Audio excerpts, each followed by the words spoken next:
Morning, guys. So I thought I'd just show you something really interesting in the filter room.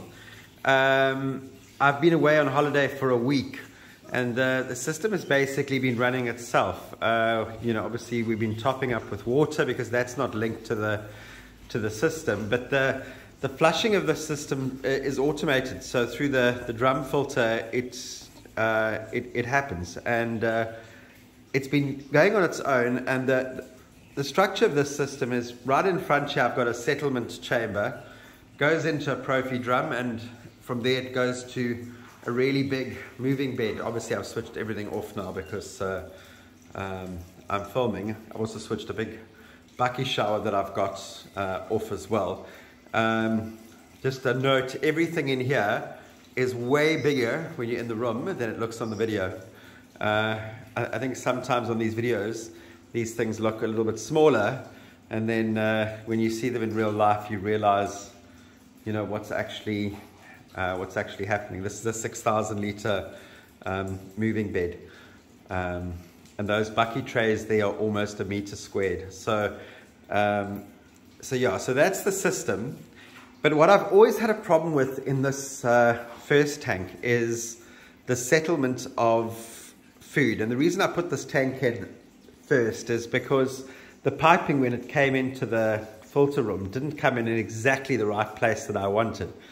And we basically put the floor down, so that was a problem.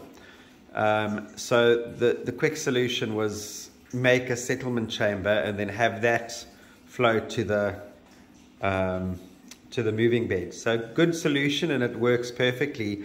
The problem on the settlement side is that the muck just falls straight to the floor in some cases. So it comes out of the bottom drain pipe, and in here there's 6 pipes. There's 2 from skimmers and 4 from bottom drains.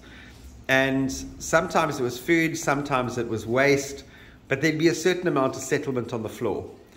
I get back and I find out that because 2 of my bottom drain lids by chance have come off, and I think it's just purely the movement of air, that 3 of my smaller fish have got into the chamber. So there you can see they're in here now. Sorry, the light is not great when I zoom into the bottom of this tank. And this tank has remained like untouched now for almost a week and a half. So there's a bit of leaves at the bottom, but you can see for the most part the bottom of that tank is absolutely clean. There's a few sand particles, but normally if I'd left this thing for kind of almost 2 weeks, that thing would be covered with muck on the bottom that hadn't gone through to the drum. I'd have to flush this to waste, put stand pipes in, and obviously clean this tank out. These 3 guys have kept that bottom completely clean, and obviously they're not eating the waste. They might eat food here and there. What they are doing is they're continuously digging around, so looking for stuff, moving the water.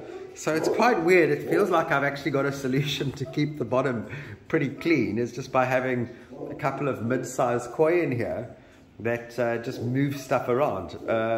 These koi are about 25 centimeters, so fairly, not massive in size, but big enough to kind of move the water around. But how weird. I mean, now suddenly this tank is spotless at the bottom. So I might just leave 1 or 2 of them in here doing that job. But anyway, this filter system gets completely flushed every week. So yeah, but I just thought it was quite interesting that the movement of the fish and the fish in the system here actually were pushing the waste through to the drum, just through the sheer amount of movement that they've got and the disturbance that they make on the ground.